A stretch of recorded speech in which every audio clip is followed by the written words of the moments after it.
All right. Welcome all. My name is Annie Pocklington and I work for the Washington Student Achievement Council, serving Washington State Gear Up schools across the state. Today I'm here to talk to you about your options after high school and to give you a brief overview about what financial aid is and who should apply. We have a lot to cover in 30 minutes, so I am going to just jump right in. So as I said, we'll be talking about some pathways after high school, which we call post-secondary pathways. And we'll also cover some financial aid basics and briefly touch on the FAFSA and the WASPA. Because our time is limited, I'm going to ask that if you have a question today to go ahead and just type it into the chat box, and I will circle back around to those at the end of the presentation. I will also end with my contact information, and I encourage you to screenshot throughout this presentation and take away any information you can, and certainly encourage you to reach out to me at the end if you have any questions, or in the future if you have any questions, I'm more than happy to help. So here we go. All right, if you are here as a junior in high school or know a junior in high school, these are some tips we recommend keeping in mind as you begin planning for your post-secondary journey. So first and foremost, it's really important that you just generally begin the conversation about your pathway options with a trusted adult or trusted adults in your life. So it's really encouraging to ask about their path, as well as talking through your own considerations and needs as a student and as a person that's getting ready for their post-secondary journey. You want to start developing a resume as well, and then schedule your SAT or ACT test if it's required by the colleges that you're interested in. This year with COVID, a lot of institutions have done away with SAT or ACT requirements, and some of those are taking that stance into the future, but many of them aren't as well. So it's just important that you reach out to those institutions and see what their policies are. You want to continue to get involved with different activities outside of class. So this is, of course, because you want some personal development and want to continue curating your own interests, but it also looks great on a resume, and you can pull from those activities when you start applying to colleges. You also want to visit at least one college campus or program location to learn more. We encourage you to visit a few, and virtual visits are also really helpful and certainly count. And then, of course, you want to complete the FAFSA forecaster or WASAC's financial aid calculator. What this really means is you want to start developing an idea about what financial aid is. So if you're here today or watching this in the future, good job for being here. You're well on your way to beginning those steps. If you are here as a senior, this is a list of tasks that's essential in figuring out your next steps.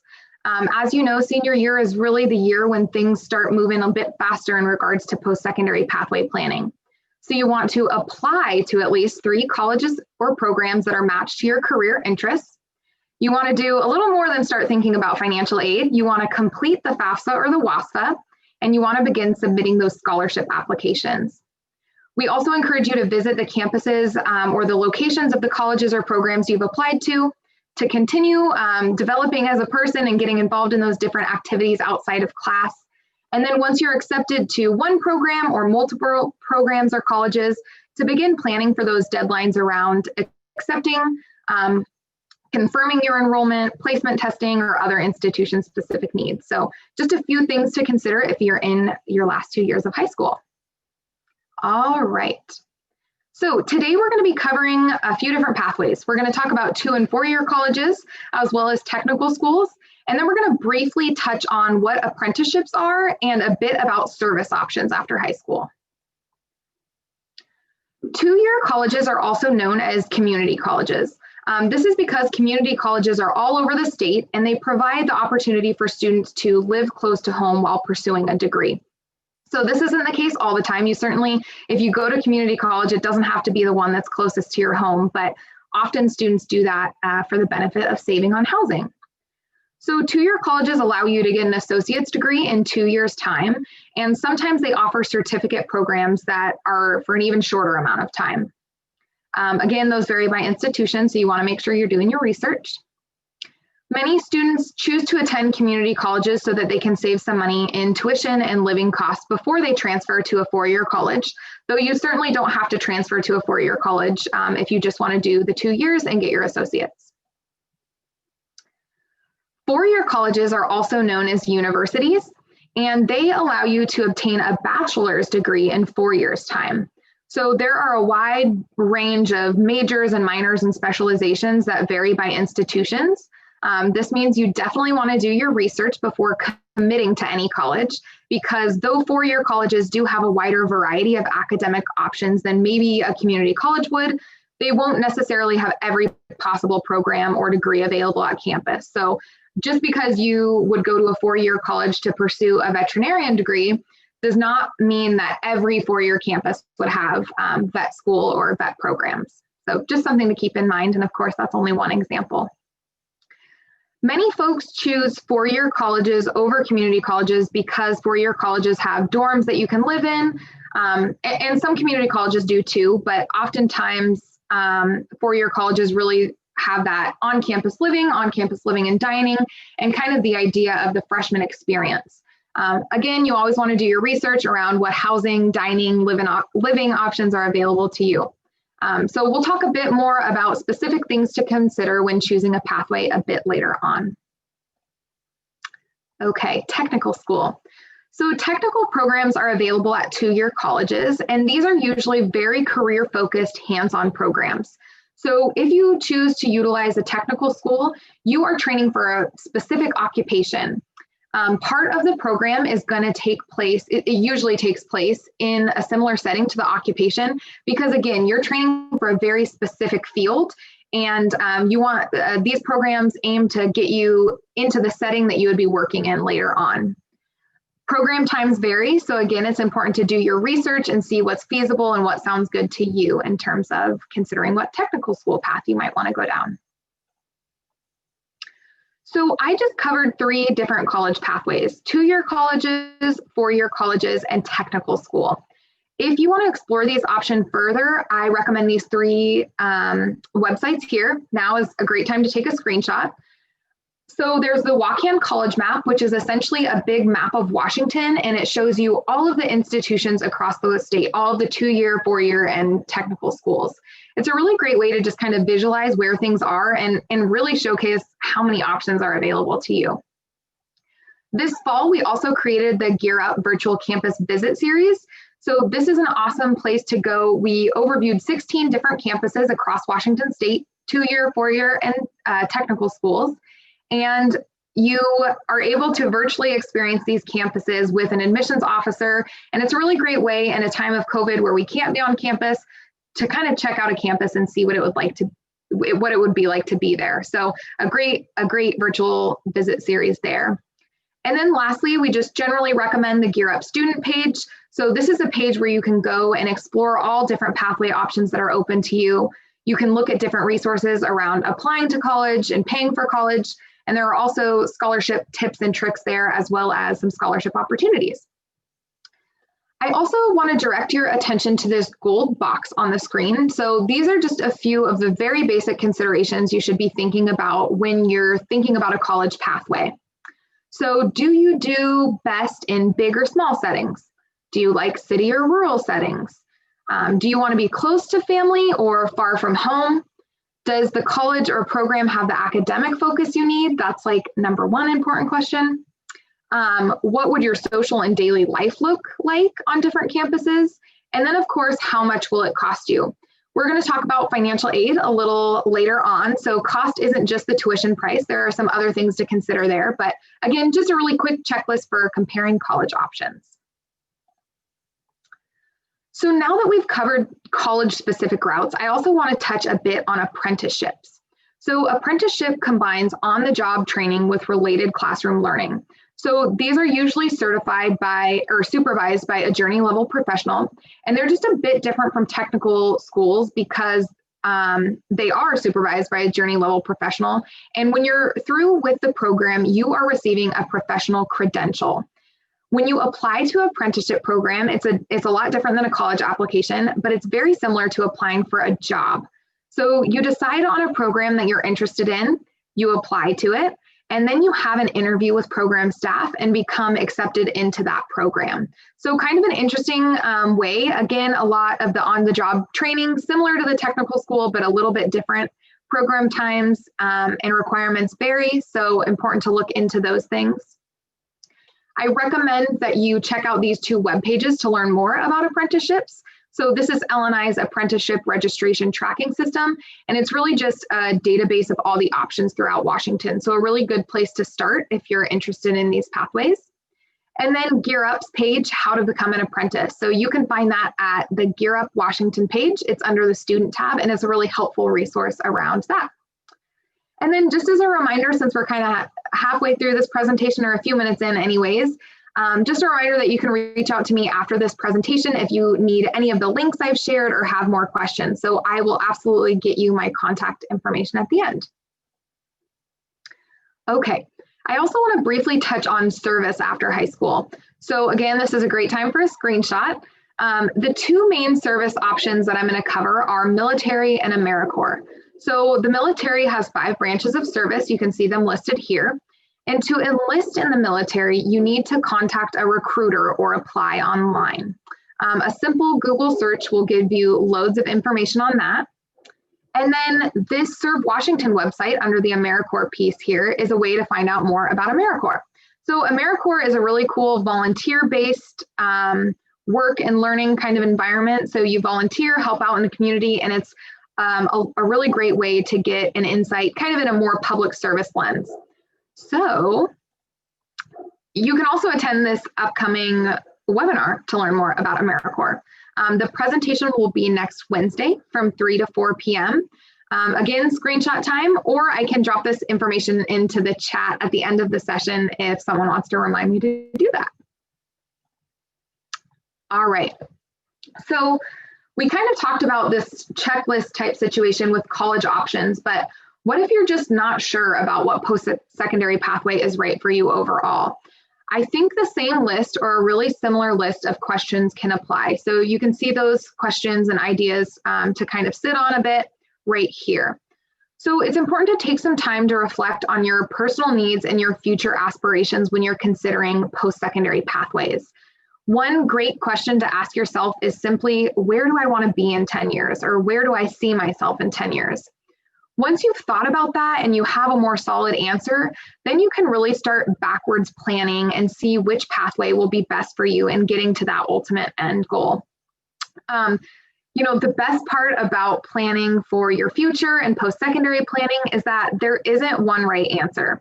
So there's definitely more than one great option out there for you when considering what pathway to take. So take a little bit of that stress off you and just know that there are a lot of great options out there, and you're going to find one that works great for you, especially if you're doing the work of reflecting and answering these questions for yourself and really considering those things as you move forward in your journey. So try to enjoy the search process and use it as means for some good old-fashioned personal reflection. All righty, take a breath. That's a lot of info, and we have a lot more to go. This second half of the presentation is all about financial aid. So now that we've covered pathways, it's really important to think about how we're going to pay for whatever choice we'd like to make. So we are going to start by diving into some financial aid basics. So why is financial aid so important? Mainly because your chances of enrolling in post-secondary education are higher if you complete a financial aid application. And that's just complete. It doesn't say if you borrow loans or if you get a grant or anything like that, just if you complete a financial aid application. So who gets financial aid? Most importantly, only students who complete a financial aid application will get financial aid. So your first step is always to apply. However, financial aid awards do vary by need. So the reason we complete applications is so that the Department of Education is able to calculate our awards based on our family's financial situation. Because of this, no student financial aid award is going to look the same, even if you plan on attending the same school. So it's really important that you never compare your award with a friend or even a sibling, even if we think we have the same financial situation as our sibling. It's really important to know that financial aid is a complicated process and there's a lot that goes into it. So just keep that in mind. I will say it's always okay to ask questions about your own financial aid package. Financial aid is a new world for many of us, and it's oftentimes really confusing. It can still be confusing for someone who works in higher education and financial aid. So With that being said, if any of this information feels confusing to you as we move forward, just know you aren't alone. You can email me or talk to your high school counselor or reach out to a campus financial aid office to learn more. And then the last thing I want to remind you on this slide here is just to remember to apply for financial aid every single year you intend on enrolling. So with that being said, financial aid applications open October 1st. So this means that if you are a senior now, you should complete a financial aid application if you plan to enroll in higher education next fall. So the class of 2021 will apply for the 2021-2022 FAFSA or WASFA. That can be a bit confusing, but again, there are lots of folks out there who want to answer your questions. So if you want to take a screenshot about this information, that's great, but someone's also out there to answer your questions if you ever get confused about which year you should be completing a financial aid application for. Speaking of the FAFSA or the WASFA, we have this little thing called the rule of one. So the rule of one means you should only complete one financial aid application. So you are going to fill out the FAFSA if you are eligible for federal aid, if you're a US citizen or a permanent resident. And when you fill out the FAFSA, even though it's a federal form, it's also used to determine your state aid eligibility. If you are ineligible for federal aid due to immigration status, but you're eligible for state financial aid, so maybe you're an undocumented student, you can complete the WASFA. A lot of colleges use the WASFA in replacement of the FAFSA when calculating institutional aid as well. So it's really important that you fill out one of these applications. There are resources to help you complete these applications, as well as to help you determine which application you file if the piece I just said was a bit confusing to you. So you'll see under the WASFA column in the second white box there, it says readysetgrad.org/WASFA. If you go to that page, there's a really simple, quick questionnaire. And once you're done completing the questionnaire, it'll direct you to which financial aid application is right for you. So again, big reminder here, the rule of one. You're just going to complete one. Alrighty. So a little bit more confusing financial aid stuff coming your way. One thing I really like to tell students about is verification. The reason I like to tell students about verification is because it can sometimes feel scary. However, it really isn't, and it happens to a whole lot of students. It's a really common occurrence, and it doesn't necessarily mean that a student did something wrong or that anything is wrong generally. But verification happens after you submit your financial aid application, and it's really just the government asking for a bit more clarity about something. The most important takeaway about verification that I want to give you is that it's important to respond in a timely manner. So what this really means is your most essential job after you complete your financial aid application is to check your email regularly. So make sure that you're utilizing an email that you have access to now and into the future. So I usually recommend that you don't use a high school email or any email connected to school necessarily, because sometimes those are closed off after you graduate high school, and you really want to make sure that you are always able to access the email that you use when you fill out your financial aid application. So again, the most important points to take forward here. Don't be scared of verification, but do check your email regularly and respond as quickly as you can to any request that you get. Alrighty, another deep breath. I'm going to throw a little bit of terminology your way just to help you kind of parse out what financial aid is. So financial aid isn't just one thing, surprisingly, it's a variety of things. So it can be grants, scholarships, loans, or work study. These different types of financial aid can either be income-based, meaning that you're awarded based on your income level or the financial information you provided, or they can be merit-based. Merit-based is usually just in the case of scholarships, and that means that you're awarded based on maybe your involvement in an activity or your academic achievement or something like that. So financial aid either comes from the state, the federal government, or the college or program that you're applying to. Scholarships, on the other hand, can come from local community organizations, national organizations, and they can certainly come from the institution that you're applying to as well. So many institutions have institution-specific scholarships that they give out to students.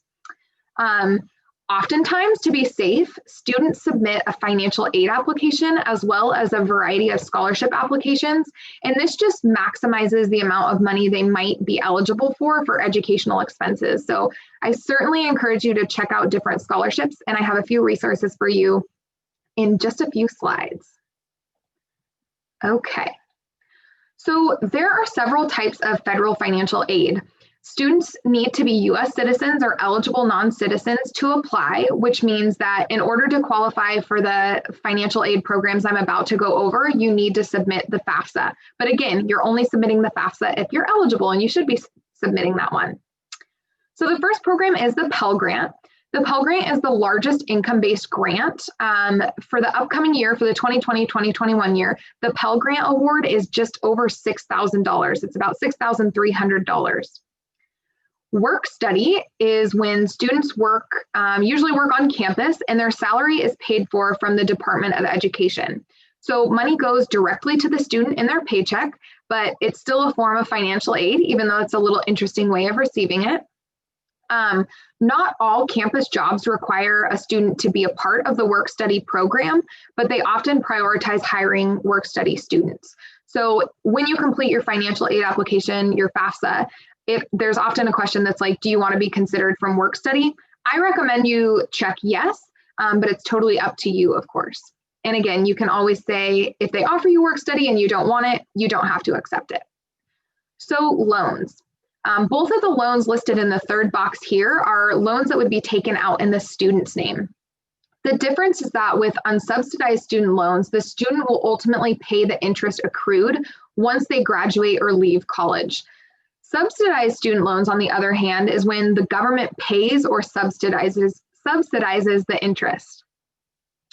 All right, and then parent loans. These would, of course, be taken out by the parent, and they are to help pay for students' educational expenses. So there are additional requirements for parent loans, usually like a credit check or something. So just something to keep in mind. If offered any or all of these loans from the government, students and families also always have the ultimate say in what they accept. So if you submit a financial aid application, it does not in any way mean that you have to accept the money that is offered to you or the loans that are offered to you. So you can accept none of the award at all. You can accept a partial amount of the awards, or you can accept every award that your financial aid package offers. So just something to keep in mind. It's important to know that submitting a financial aid application doesn't mean you're on the hook for anything. There's still a lot of choice and autonomy to come. So there are also private loans from banks, but they typically have higher interest rates and more limited repayment options than federal loans. So again, that's why we recommend submitting a financial aid application. And then just as a reminder, because the financial aid options listed on the screen here are only open for students using the FAFSA, we're also going to look at Washington-specific financial aid programs. And here they are. So these are examples of state financial aid programs that Washington's residents who are eligible can use in Washington at eligible colleges. So as a reminder, if you submit a FAFSA or have a WASPA, you could potentially be eligible for receiving these kinds of aid. So the Washington College Grant, formerly known as the State Need Grant, is the largest income-based grant. We then have the College Bound Scholarship. This is an early commitment of state financial aid that covers certain college costs. So students must have signed up in middle school. I'll go over the College Bound Scholarship a bit more in depth in the next few slides here. State work study. So this is similar to the federal program, but the funding, of course, comes from the state rather than from the federal government. And then Passport to Careers. This is a program that provides additional resources for both former foster youth and former unaccompanied homeless youth. And then the Opportunity Grant, which helps attendance at two-year community or technical colleges. So again, another reminder, I'm going to keep coming back to this. Students who can complete the FAFSA, whether they're a US citizen or a permanent resident, are also applying for state aid programs when they complete the FAFSA, which is why we say the rule of one. You're only going to complete one. This means if you apply for aid using the FAFSA, you're applying for one application for both federal and state aid. Undocumented students who meet program and state residency requirements can apply for solely state aid using the WASPA. So again, that web address that I mentioned earlier is on this slide as well. And that's where you would find that quick assessment to figure out which application is right for you, the FAFSA or the WASPA, but only one. All right, so let's talk a little bit about the Washington College Grant, formerly known as the State Need Grant. Usually I might say it's not super important to talk about this, but I really like to talk about this because oftentimes students think that they won't qualify for aid or that there just isn't any money out there for them. And the Washington College Grant, in my mind, is a great way to debunk that myth. So the Washington College Grant can be used at both public and private institutions, and it's guaranteed funding for eligible students and participants starting this year. Even more exciting is that income eligibility has been expanded. So if your family makes $50,000 or less a year, you can receive a full Washington College Grant award. If your family sits at or under $97,000 a year, you're eligible for a partial award. So I know we don't all have the information on necessarily what our family's income is, but all of that to say, it's worth it to apply for financial aid because even median income families are eligible for financial aid opportunities. So a big takeaway right there. You can also use the Washington College Grant for certain registered apprenticeship programs, and it can be used at over 65 public and private colleges and universities in Washington State. Alrighty, so pretty cool program. I love to bring it up because there are certainly awesome opportunities out there, no matter your income level. Okay, so if you signed up for the College Bound program in middle school, then the state has made a commitment to you essentially. The state has made a commitment of state financial aid to eligible College Bound students, including help with tuition at public rates, some small fees, as well as a book allowance. So in other words, this is a huge deal. If you aren't sure if you applied in middle school, you can contact the program with questions. So either I can connect you or you can do a quick College Bound Scholarship Google search, and I'm sure you will find the contact information there. If you did sign up in middle school for the College Bound Scholarship, it's important to remember that you must stay eligible to qualify for this aid when you graduate high school. So this on the screen now is a College Bound pledge. And this essentially showcases what you need to do to stay eligible. So you need to graduate with a 2.0 from a Washington high school.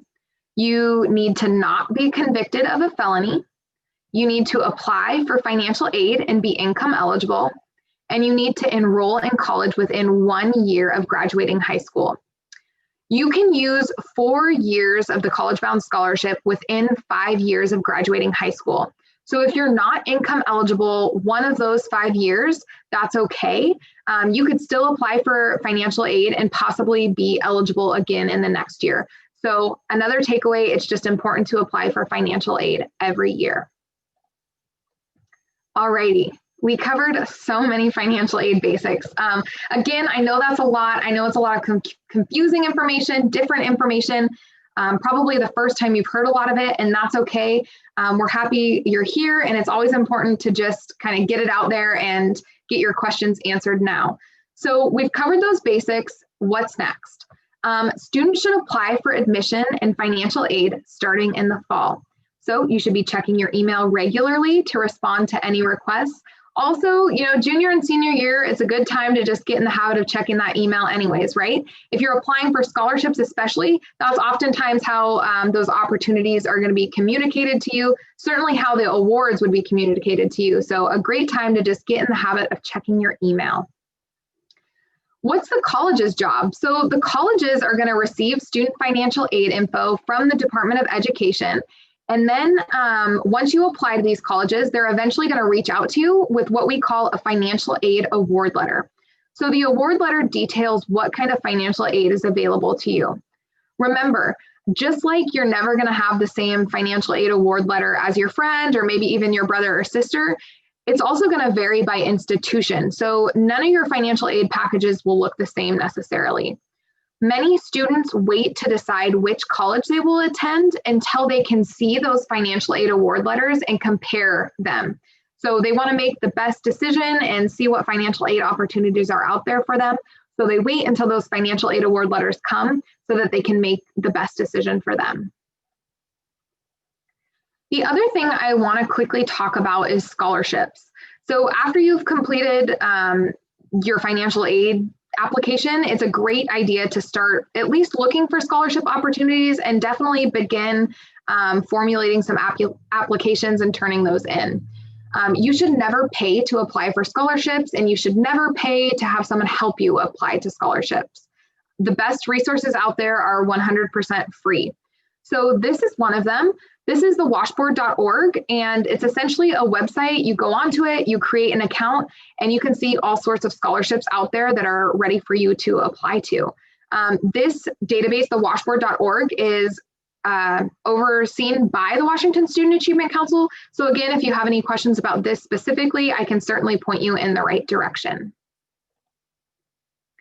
All right, another screenshot opportunity here for you. These are some other examples of additional scholarship search engines. Again, free, free, free. That's the key word when it comes to scholarships. You never want to pay to apply to a scholarship.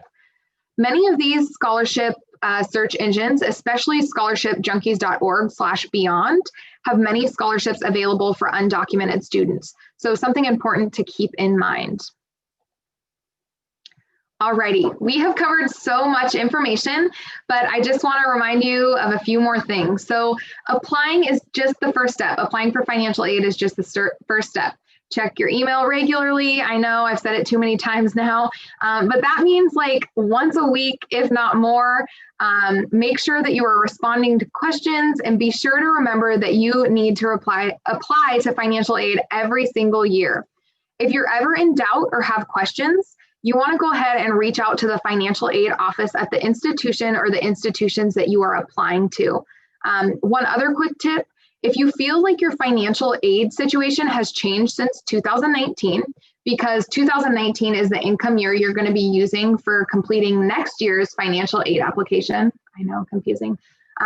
Be sure that you're communicating that to the financial aid office as well. Folks know that income isn't constant. Folks know that income changes year to year and that it's really ever changing. So be an advocate for yourself and know that there are folks out there who want to help you succeed and want to help you make the right choices in regards to education, financial aid, all of the above. With that, thank you all for an awesome afternoon. I'm super happy I got to be here with you today. Here's my contact information. I encourage you to take this, reach out if you need any of the links or information I provided today. Have an awesome afternoon, and most importantly, enjoy this season of college exploration and figuring out what your next steps are. You are on the brink of a really exciting and fulfilling adventure, so enjoy it the best you can. And thank you so much for being here.